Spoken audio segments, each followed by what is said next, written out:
Hello, YouTube. Today, I thought it would be fun to do a fuzz video. So I have three fuzzes. I have my Feeling Good fuzz. That's a Nick Perri signature by Dustin Francis. I have another Nick Perri signature fuzz by Tim Cunningham. And I have here a Marsling Octafuzz. The Feeling Good fuzz by Dustin Francis is based on a BC 183 fuzz face from 1968 that Dustin modified for Nick Perri. So it's a fuzz face. And then the second Nick Perri signature from Tim Cunningham is a MK1 tone bender. It has like a couple of features that your typical tone bender won't have, like a battery switch so you can turn your battery off and make sure that you're just using 9-volt power.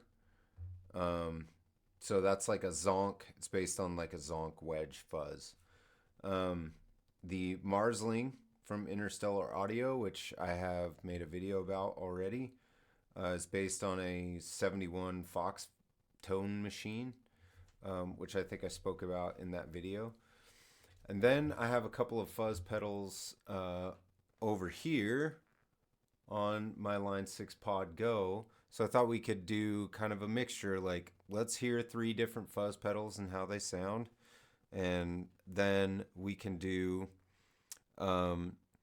3 digital fuzz models and see how those sound against standard analog pedals. Personally, I think that the models sound great, but I'll let you decide and you tell me what you think. So yeah, here, let's play a little bit. So for posterity, here's my clean tone. Clean-ish. I'm set up on the Dumble amp, the Grammatico.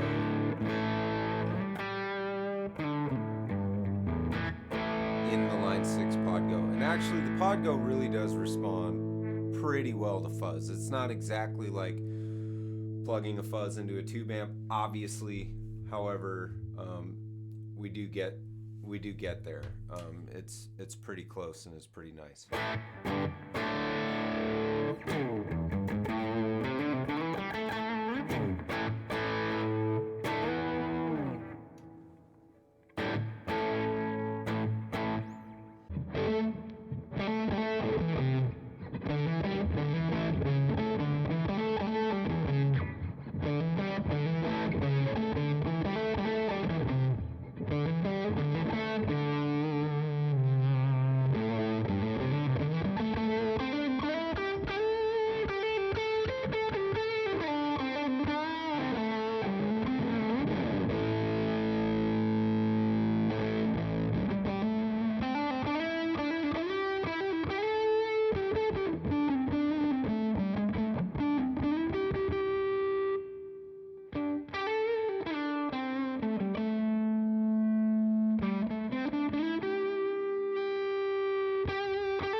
Alright, that was the Feeling Good signature fuzz from Dustin Francis and Nick Perri. We're going to move on to the Tim Cunningham MK1 Nick Perri signature fuzz.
Okay, next on the list is the Marsling Octafuzzdrive. This one is really fun. I love this one. Again, I made that video on it earlier. It's really good. Yeah, let's check it out.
Okay, next we're going to move into the Line 6 Pod Go model. So we're going to start with the uh, Tyke Octavia, which is a Tycho Brahe Octavia model. So let me just reach around here, plug that in, and we'll give that a listen.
Cool. I kind of like that one a lot.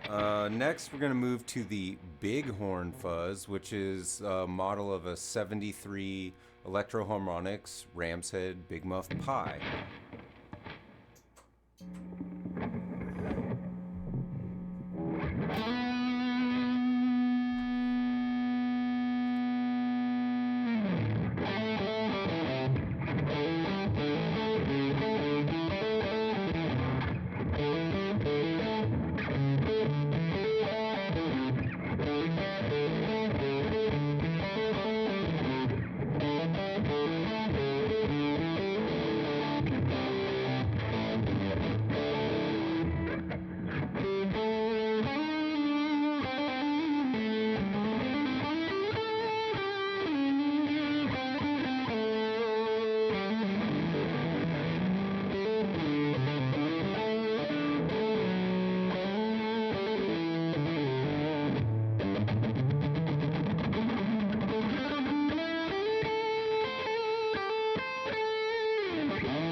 Okay, moving on.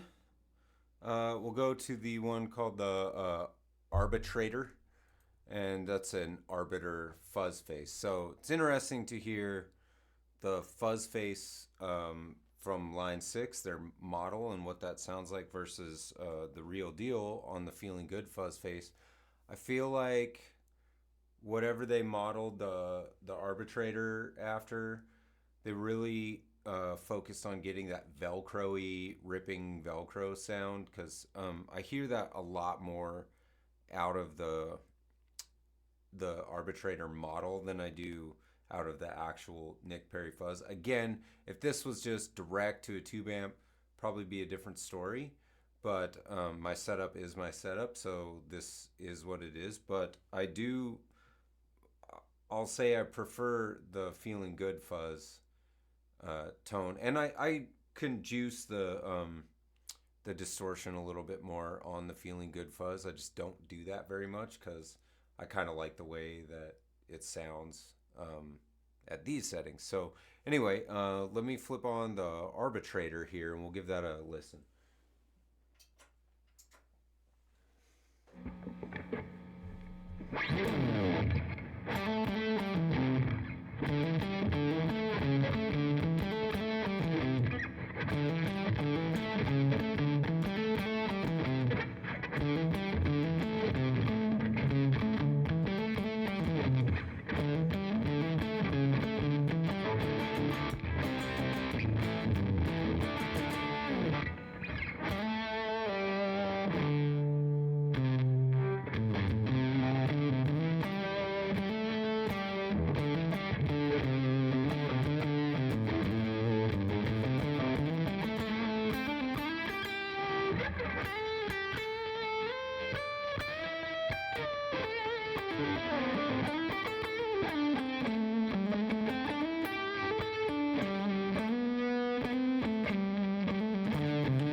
Cool. All right. Well, tell me what you think. How did Line 6 do with the fuzz models? Which one of my three real fuzz pedals is your favorite? I am partial to the Nick Perri models for sentimental and personal. I mean, I just the Cunningham one is special. Like, it kind of can act just like an overdrive. I can turn these knobs all day long, get all kinds of different tones out of it.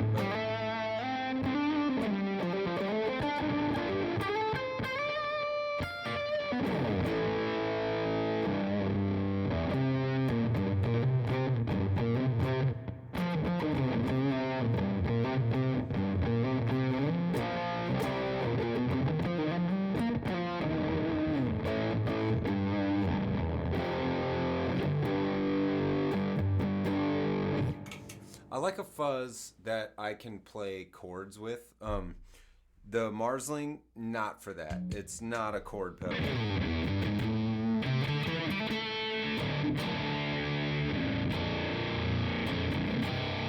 Then again, maybe if you play the right chords.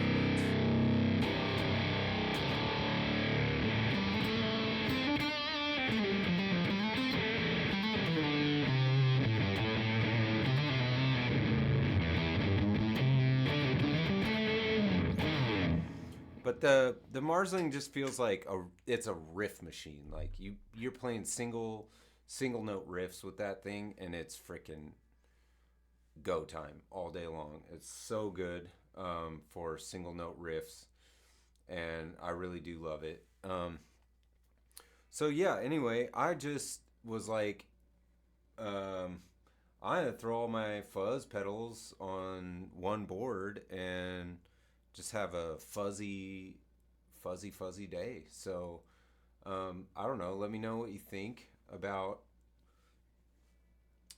how many fuzz pedals do you have on your board?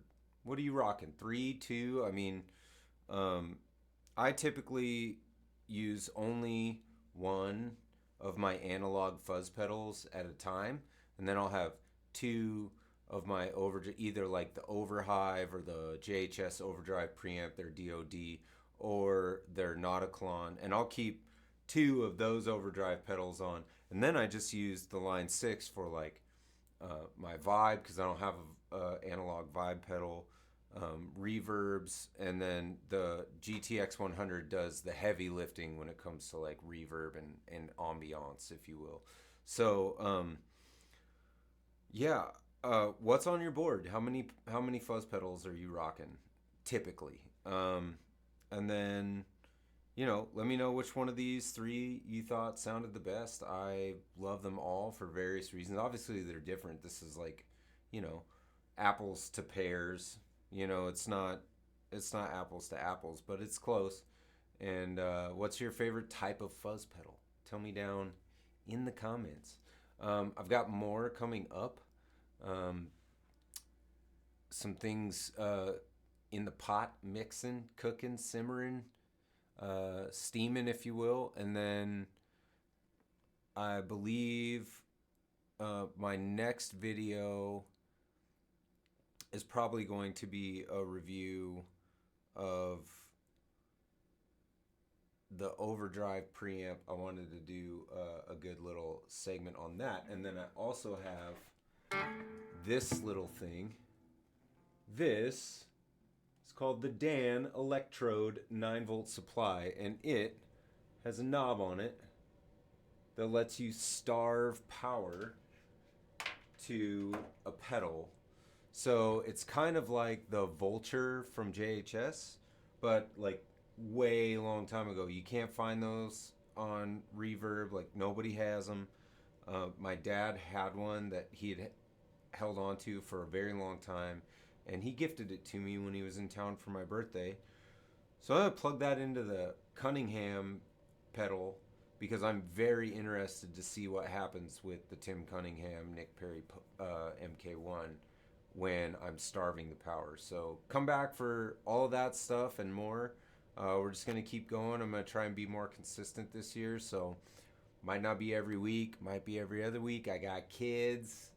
Y'all understand? I got kids. So I can only do this when I can do it. But I want to keep doing it, and I want to keep seeing y'all back here. Look out for late night live streams. I've been doing that more frequently. I like Friday nights. Sometimes I do Friday and Saturday. So late night live streams are cool. Come pop in, say hi to me in the chat, and I'll just be jamming to backing tracks or whatever I can find. The last one I did was Tom Bukovac Plexi Soul Homeschooling Edition sort of run through. I may do that again.